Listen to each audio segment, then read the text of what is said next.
রাজনীতি অনেক কিছু আছে, সময় খুব সংক্ষেপ, আমি বিবৃতভাবে বলতে চাই। আপনারা জবাব দিবেন, আল্লাহ রসুলের যে ভালো মানুষ অতীতে ছিল, এখন আছে, ভবিষ্যতে আসবে, কোনোদিনও আসবে না। সেই আল্লাহ রসুল সাল্লাল্লাহু সাল্লাম যাকে সার্টিফিকেট দিয়েছেন, শেখ আল্লাহ তাআলা সূরা আল ইমরানের 31 নম্বর আয়াতে সার্টিফিকেট দিয়েছেন, কুল কুনতুম তুহিব্বুনাল্লাহ ফাত্তাবিউনি ইউহিব্বুকুমুল্লাহ ওয়া ইয়াগফির লাকুম যুনুবাকুম আল্লাহু গফুরুর রহিম। হে রাসূল, আপনি ঘোষণা করে দিন, কেউ যদি আল্লাহকে ভালোবাসতে চায়, আল্লাহর ভালোবাসা পেতে চায়, তারা যেন আমার এটাকে রসুলের ইত্তেবা করে, এবং তাহলে আমি তাকে ভালোবাসবো, তার গুনাহ খাতা মাফ করে দিয়ে দেব। আল্লাহ রসুলের চরিত্র সম্পর্কে সূরা কলমের 4 নম্বর আয়াতে আল্লাহ ঘোষণা করেছেন, ওয়া ইন্নাকা লাআলা খুলুকিন আযীম। রাসূল সাল্লাল্লাহু আলাইহি ওয়াসাল্লাম মহান চরিত্রের অধিকারী, যার চরিত্র নাই। আমি এক মাইকেল উইলিয়াম ওয়ার্ড, উনি এটি বলছেন যে কি বলছেন, যে wealth is lost, nothing is lost, health is lost, something is lost, character is lost, everything is lost. মানে character is the crown of life.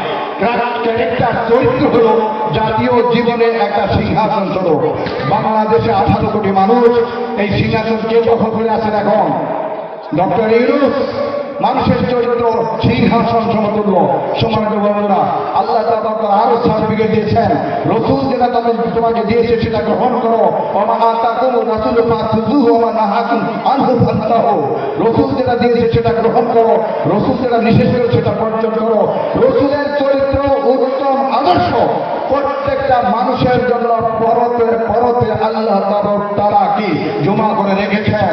সূরা আযাবের 21 নম্বর আয়াতে বলছেন, লাকাদ কানা লাকুম ফি রাসূলিল্লাহি উসওয়াতুন হাসানাহ। রাসূল সাল্লাল্লাহু আলাইহি ওয়াসাল্লামের প্রতি আল্লাহ তাআলা এত সন্তুষ্ট যে স্বয়ং আল্লাহ তাআলা এবং ফেরেশতারা রাসূলের প্রতি দরুদ পাঠান। বিশ্বাসী মানুষের মুসলমানদেরকেও রাসূলের প্রতি দরুদ পড়ার জন্য এবং তাজিমের সাথে ভদ্রতার সাথে সালাম দেওয়ার কথা বলা আছে।